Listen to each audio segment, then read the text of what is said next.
Our shadow is a substantial part of ourselves that was once part of us and now not.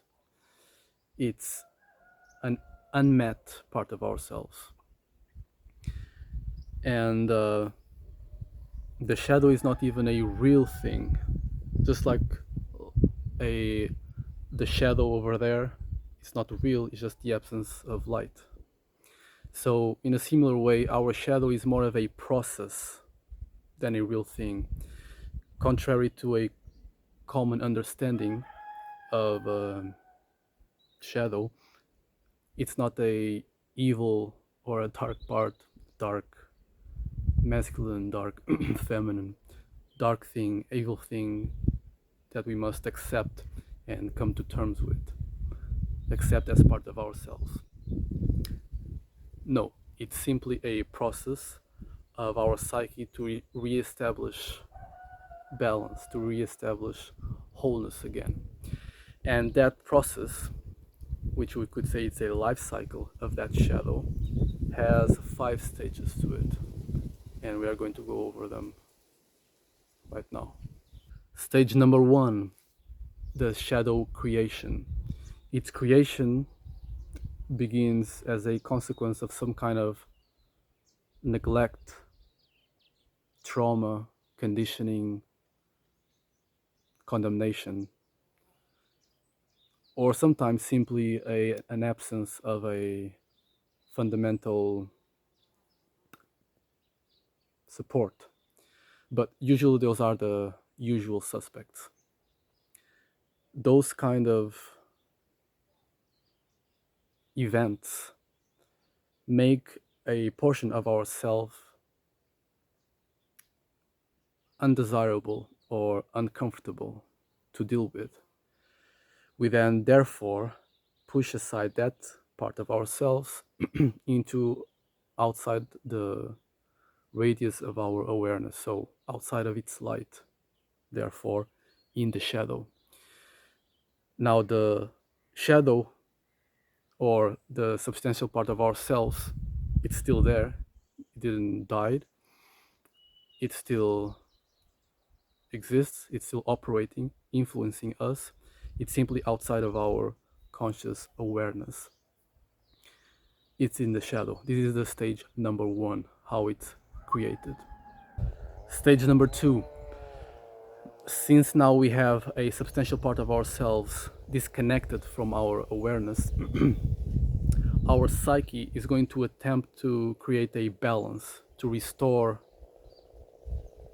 wholeness again. However, it cannot do the work for us without the awareness part. Therefore, it will do so, attempt this wholeness, this balance, blindfolded. It will now over or under express that specific trait of ours that has been cast away in the shadow. Usually this will be a either masculine or feminine trait of ours that will be now over or under expressed, inflated or collapsed, controlled or withdraw. This will be the expression of the shadow if it's a masculine trait, or flooding and freeze will be the expression of it if it is a feminine trait. Third stage, the consequence of this over or under expression of our unmet part of ourselves, this masculine or feminine traits, is naturally very unstable.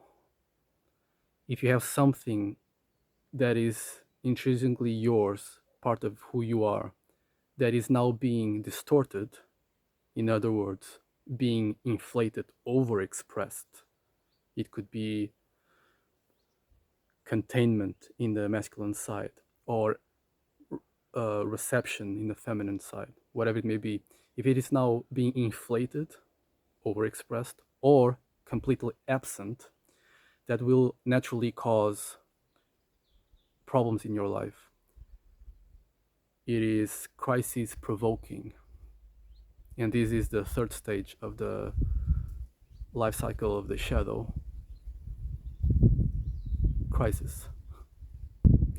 The fourth stage, as a consequence of these over or under expressions of these traits that are naturally very unstable, they will bleed into your life as uncomfortable symptoms: relationships, breaking of relationships,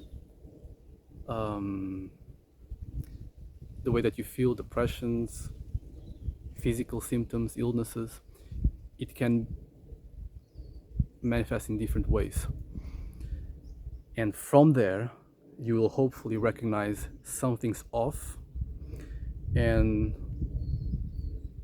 some intuition may kick in that will turn your attention inwards. And this is the moment of recognition, the fourth stage of the life cycle of a shadow, when awareness, the masculine pole, touches the shadow once again. And the fifth and final stage of the shadow life cycle, it's its reintegration. After the recognition that something was off in your life, in your behavior, feelings, or whatever way the shadow was manifesting in your life, after that recognition and awareness uh, getting into contact with the shadow once again, that shadow is now reintegrated as once again part of yourself. It came back home. It's whole now. And it's therefore part of your conscious capacity. You have dominion over it. And this is the final blow. The shadow then is not a flaw or a dark part of ourselves that we must accept. It's rather, instead it is a intelligent mechanism that our system has of bringing wholeness once again. The shadow wants to be seen once again. It wants to get home, become whole once again. Just like ourselves, we are like shadows, God's shadow. We are also turning back home, longing union, playing this separation game. The shadow is separate from our awareness and wants to bring itself home again. It's the same process, an intelligent one, and it has its life cycle.